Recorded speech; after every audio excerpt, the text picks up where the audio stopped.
Yo dudes! Wow, that was a loud one.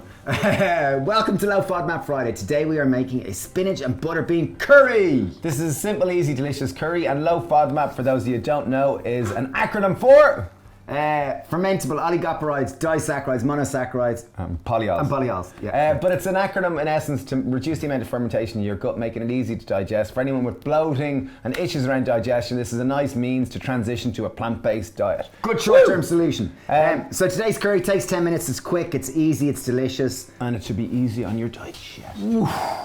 Okay, so I've got a pan on a high heat. I'm going to go in with about a tablespoon and a half of oil.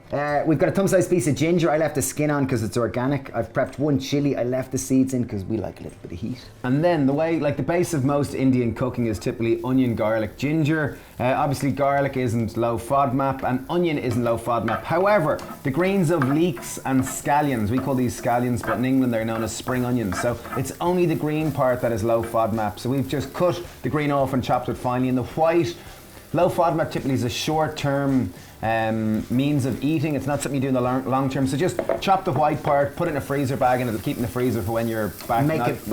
Work great as a veg stock or whatever. Yeah. So I'm going to fry this down for about 2 to 3 minutes.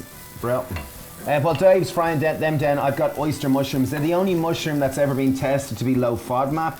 Mushrooms, there are 6 times more fungi than vegetables, so there's a large selection of mushrooms on this planet. But oyster are definitely our favourite. They're really meaty, substantial, and they're almost like chicken-like in terms of, or like they're very fibrous and really delicious and yummy. Yeah, so they're easier. The fermentation that happens through eating them is quite low, so they're kind of easy to digest than other mushrooms. Okay, so I fried down them for about 3 minutes. Our oyster mushrooms are prepped. What weight do we have here? About 200 grams. 200 grams, yeah. 200 grams. Okay, in they go into the pan. The pan is nice and hot. Might seem like a lot of mushrooms, but as mushrooms surprisingly... As mushrooms. mushrooms do have quite a lot of moisture in them. So as they cook, they're going to release moisture, come down, and then we're going to add some wonderful umami flavouring agent. Okay, so mushrooms I've sweated down for probably 2 minutes. You can see they've reduced in volume massively. And they're starting to brown a little bit, indicating a little bit of caramelization. So enter tamari. Okay, so tamari goes great with oyster mushrooms. Any mushrooms. I'm going to go in with 2 tablespoons. 1, 2. You want to move it around the pan quite quickly so that all the mushrooms absorb that wonderful umami flavour. So just move it quickly because it does evaporate quite quickly because tamari is quite water-based. Okay, so next we're going to add in all the rest of the ingredients to the dish. I've got 1 tin of butter beans, so I've got approximately 240 grams of butter beans. I have some fine beans. In some parts of the world they're known as French beans. We've just chopped and tailed them. We've got 100 grams of fine beans. I've got 100 grams of baby spinach. In it goes. So this is going to be a lovely kind of hearty, delicious curry. In terms of the sauce is going to be made up of 1 tin of chopped tomatoes. So I've got 1 400 gram tin. In it goes. And we have 160 ml of coconut milk. Yeah.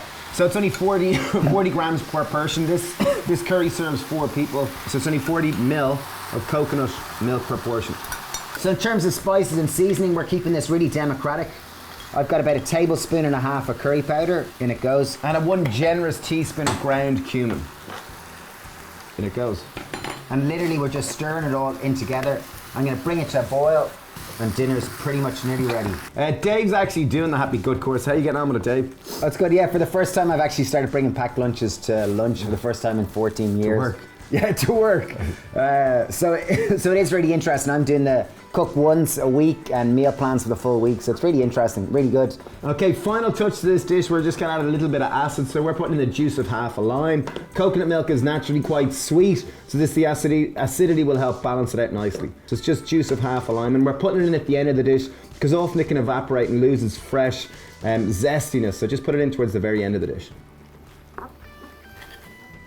That's great. So that's it done. Really simple, easy. Final touch is just to put a pinch of salt through it. Just season it to your own palate. Like, obviously we didn't use any salt. Tamari is bringing the sodium in it. Tamari is 7 times less sodium than salt, so it's a nice choice for anyone with high blood pressure. Literally took us 10 minutes. Spinach and butterbean low FODMAP curry with oyster mushrooms. And look beautiful, looks dedicated to you and your digestion. Cheers dudes, thanks for watching. Details about Happy Gut course down below. Thanks for subscribing. Really beautiful, simple, nourishing, delicious curry. And if there's anyone else you know that wants to improve their digestion or wants to try something like this, just send this recipe their way. Thanks for watching. Cheers. Bye.